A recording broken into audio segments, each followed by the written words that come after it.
Hello, I'm Chris Williams from Read Comics, They're Bad For You, or if you're watching this on my BitChute channel, Comic Freak. Today we're going to be reviewing the Unstoppable Wasp, issue 9. We'll start off with the cover, as usual. The cover, done by Stacy Lee, is a rather generic cover of Nadia Van Dyne and Janet Van Dyne fighting a bunch of thugs from the evil organization of A.I.M, otherwise known as the Advanced Ideas Mechanics. And it has them back to back kicking them in the face with a big rock behind them and a bunch of skeleton as well behind the big rock. Yeah, I think the cover is better than the last one, but it's still a bit boring. And we open up with one of Nadia's friends fighting alongside the Winter Soldier. They were continued from the last issue. They have been infiltrated one of the Red Room's secret bases where they train assassins. Only this time they're being surrounded by evil robots, and the robots are trying to kill them. And it's all drawn badly. This is even good anime art. It's just bad. We move on to more of Nadia's friends as they talk about how to stop the agents of A.I.M from kidnapping their other friends. And they have witty dialogue that is not witty at all. We have one of the characters complaining that, yes, I have plant powers, and I refuse to be known as Bushmaster. And everyone says you should be called Bushmaster, of course. And this dialogue, I don't really want to go into it because I hate the artwork and everything here is bad. Now, the ones who are commanding the A.I.M troops is this one woman here in a green kind of and purple outfit. And her other friend behind her is another scientist. They're here to kidnap them because they want them to join A.I.M and they'll be treated well, but they'll basically be slaves of A.I.M. Well, the woman with the glasses and the red jacket shows them her latest invention. And their invention is she pulls out this remote control, switches it on, and a volcano grows in the middle of the room. And she calls it a mini volcano. And if you get out of line, we'll throw you into it, she says. That's what was on the front cover, a mini volcano. I wouldn't have known it because there was no lava coming out of it or anything like that to say it was anything more than a giant rock. And this woman here is just boring. I shouldn't say boring because it doesn't tell you anything about her. She's annoying and she's pathetic. And I really hate every character in this book. Now we have Nadia, who's been cornered by the Boogeyman, a rather generic costumed, shape-shifting villain whose powers are probably derived from his outfit. And he continues to make bad jokes, upsetting Nadia, and I hope he continues to make her upset and angry, because she deserves to be as miserable as possible, because she is just a bad character. Let's see, Boogeyman here has the ability to phase, and he tricks Nadia to go right through him, and he has a silly little willy face on his shape-shifting mask with a tongue hanging out, trying to look all cool. And I can't really enjoy any of this because his outfit is so bad, it's making me cringe a bit, and I can't enjoy this. I think I said in the last issue it was good, but the more I look at it, the more I think it's bad. And now he shows off his shape-shifting ability. He says he's pretending to be a petite little girl, or at least having the hair of a purple-haired girl.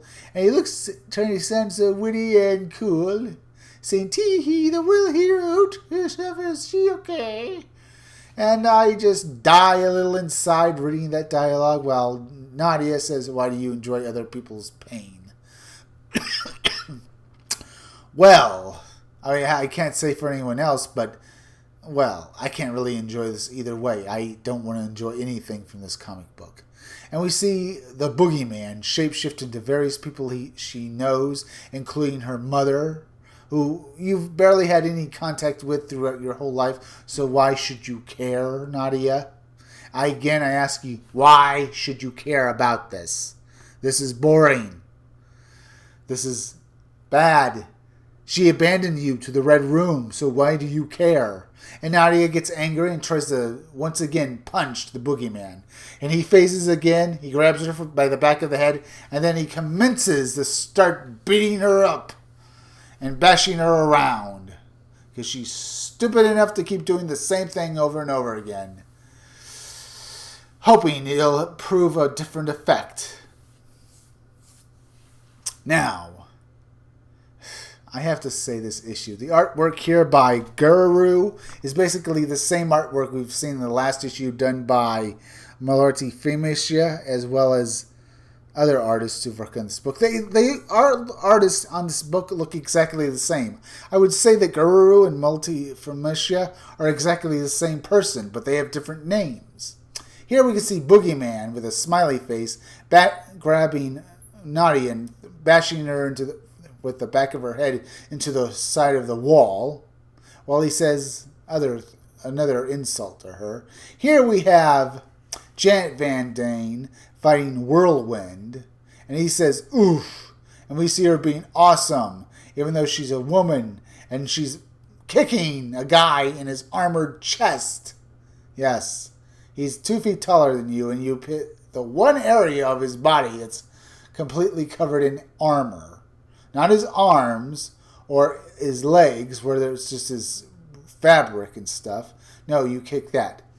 Now, Nadia's other friends have now been captured by the commanders of A.I.M as well. See, Bushmaster here, or the girl who just controls plants, is about ready to unleash her 2-potted plants she brought with her. And the commanders of A.I.M ask, does the plant have superpowers? Whatever, lady. This is stupid and this dialogue is bad. Nadia, once again facing Boogeyman, she somehow gets a long metal rod. I guess she got it out of where the one part of the area of her cage that wasn't electrified. This is stupid. I guess it's just right there, and she whips it out, the piece of metal piping, and she uses it to basically partially pin the phasing guy to the wall with the electrified fence, because even though he's phased, the electricity will still affect him.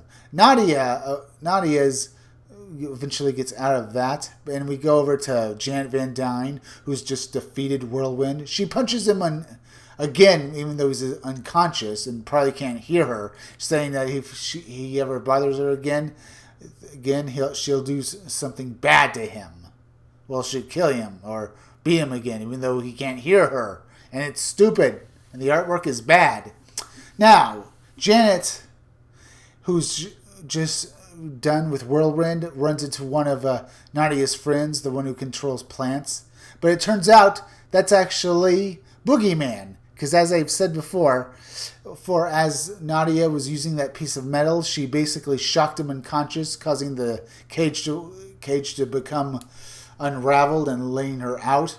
She changes into costume and she runs after Boogeyman, and she yells to Janet, "No, that's not my friend. That's the villain." Well, Boogeyman, having enough of this, saying that ruined the surprise, not that it matters. He then uses a couple of buttons on his costume and releasing knockout gas, knocking out Janet Van Dyne and the other girl beside her, leaving Boogeyman once again up against Nadia, like he was just now, who he just got his butt kicked. And he says, "Gee, Nadia, you just keep losing mothers. You really should be more careful." And this is just bad. This book is bad. And you already got kicked your butt by that girl already, so why are you taunting her again? Now, if you like this review, subscribe. Make sure you're still subscribed. If you're watching my videos but you're not subscribed, please subscribe to me and hit that bell so you get notifications for all my videos. Hit that like button and leave some comments down below. If you're watching this on BitChute, on my BitChute channel, Comic Freaks. Subscribe there too. And also, keep checking back in future videos for more information on my own upcoming independent comic book, Scumdogs. It'll be better than this trash. I'll be back again tomorrow with another video or review.